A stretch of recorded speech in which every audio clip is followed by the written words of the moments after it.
तो आज शुरू करते हैं हम लोग घात और घातांक। आज हम लोग देखेंगे कि घात और घातांक क्या होता है।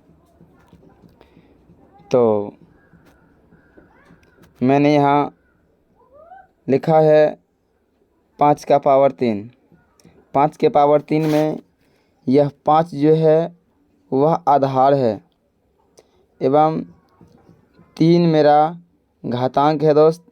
एवं ये पूरा का पूरा जो 5 का पावर 3 है, यह 5 का पावर 3 घात कहलाता है।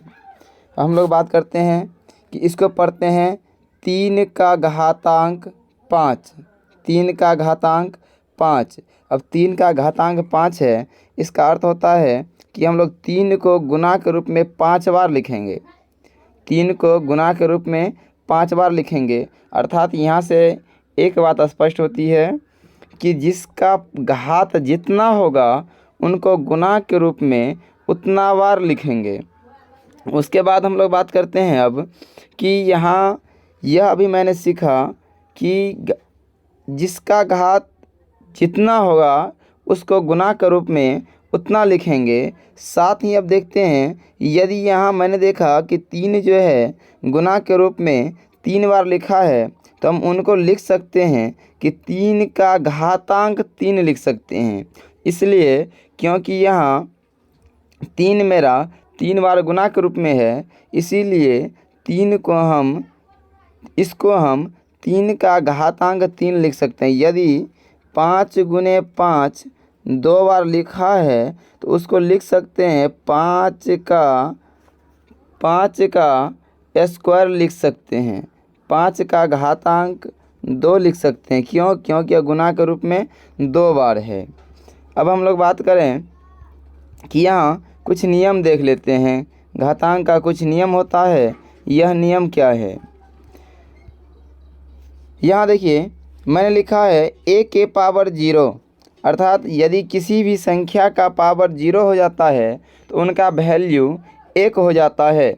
जैसे कि मैंने यहाँ एग्जाम्पल में लिया है 5 का पावर 0। ये -5 नहीं है दोस्त, 5 है।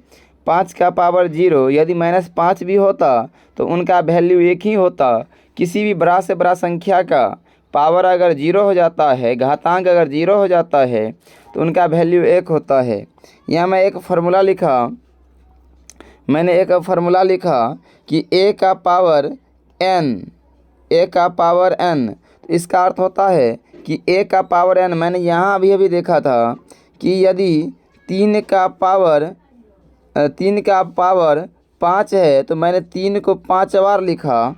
3 को मैंने 5 बार लिखा। उसी तरह से यहाँ a का पावर n है। इसका मतलब है कि a को हम लोग n बार गुना के रूप में लिखेंगे।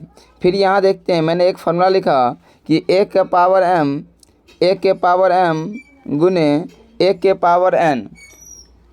तो यहाँ देख रहे हैं कि दोनों का आधार जो है सेम है, घात अलग अलग है। तो जब ऐसा हो, आधार सेम हो, बराबर हो, घात अलग अलग हो, तो आधार वही रह जाता है और घात जुट जाता है। जैसे एग्जाम्पल में देखा जाए, यहाँ मैंने एक सवाल लिया कि 5 का पावर 6 है गुने 5 का पावर 7 है। यहाँ आधार एक ही तरह का है, घात अलग अलग है, चिन्ह गुना का है, इसीलिए 5 का पावर 5 ही रह जाएगा और 5 का पावर 6 + 7 हो जाएगा, अर्थात 5 का पावर 13 हो जाएगा। अब यहाँ मैं एक अलग सा फार्मूला देखता हूँ।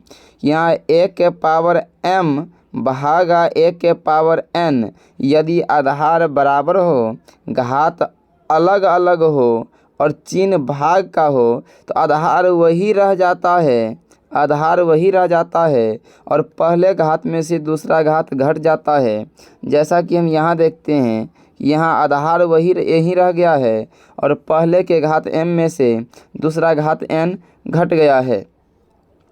अब फिर बात करते हैं हम लोग, यहाँ देखिए मैंने लिखा कि a के पावर m और उसका होल पावर n हो तो यह आधार वही रह जाता है, a का a रह जाएगा और घात दोनों है जो है आपस में गुना हो जाता है। जैसे यहाँ देखिए 5 का पावर मैंने 6, उसका पावर 4 है। यहाँ 5 का पावर 6 गुने 4 होगा, क्योंकि आधार वही रह जाता है और घात गुना हो जाता है।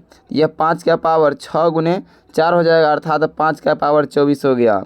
नेक्स्ट गुण देखते हैं, उसका नियम देखते हैं कि यदि a के पावर m है गुने b के पावर m है। यहाँ हम देखते हैं कि आधार अलग अलग है लेकिन घात जो है यह घात मेरा अलग अलग है।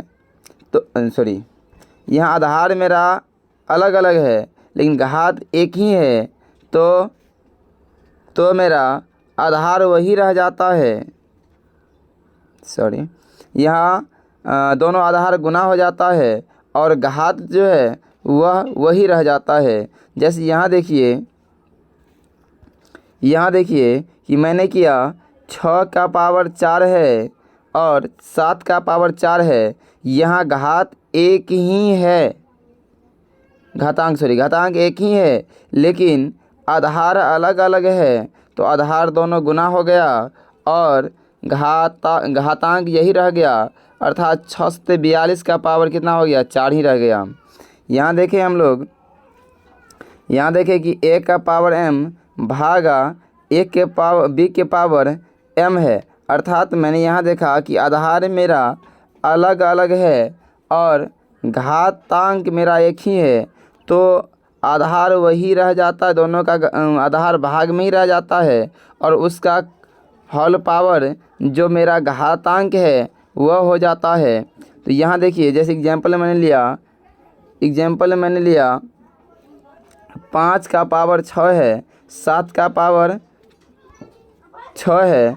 दोनों में देखिए, दोनों में आधार अलग अलग है लेकिन घात सेम है, तो आधार वही रह गया है, आधार का वही लेकिन सब का पावर, दोनों का पावर एक ही हो गया है, 6 हो गया है। आगे बात करें हम लोग कि यदि 1 के पावर n है, 1/1 के पावर n है और उस पावर को ऊपर ले जाते हैं तो यह पावर माइनस में हो जाता है। तो 1 के पावर माइनस n हो गया है। फिर यहाँ बात करें, जैसे एग्जाम्पल में 1/6 का पावर 4 लिए हैं, यह पावर ऊपर भेजेंगे तो देखिए क्या हो गया, 6 का पावर -4 हो गया है। अब हम लोग बातें करें कि जैसे 1 का पावर n रहेगा तो मेरा पहला कार्य होता है कि इस माइनस को पावर को हटाना, तो इसको लिख सकते हैं 1/a के पावर n लिख सकते हैं।